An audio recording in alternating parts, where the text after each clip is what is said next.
তো কি হবে আমরা যদি এই হট এয়ার বেলুন বাড়িতেই তৈরি করি, তাহলে কি এটি উপর আসমান পর্যন্ত যাবে? চলুন দেখাই যাক। তো হট এয়ার বেলুন তৈরি করার জন্য প্রথমে আমরা নিয়ে নিব এই ধরনের 4টি কালার পেপার।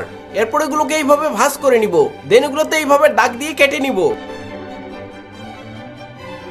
তো এরপর এই পেপারগুলোকে গ্লু দিয়ে একটির সাথে আরেকটিকে ভালোভাবে আটকিয়ে নিতে হবে। দেন আমরা এই ধরনের একটি চাকতি বানিয়ে নিব, কারণ এটি আমাদের ফানুসের নিচের দিকে দিতে হবে। তো এই চাকতিটি এই জায়গায় গ্লু দিয়ে ভালোভাবে আটকিয়ে নিব। তো ফাইনালি আমাদের ফানুস তৈরি হয়ে গিয়েছে। তো এখন আমাদের জ্বালানি তৈরি করতে হবে। তো জ্বালানি তৈরি করার জন্য প্রথমে আমরা এই মোমগুলোকে গলিয়ে এতে ব্যান্ডেজ কাপড় দিয়ে দিব।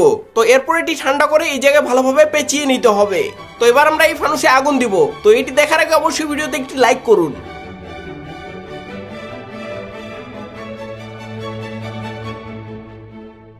তো গাইস দেখতে পাচ্ছেন আমাদের ফানুসটি কত উপরে চলে গিয়েছে। তো এই ভিডিওতে 10,000 লাইক হলে আমরা দুনিয়ার সব থেকে বড় ফানুস তৈরি করব।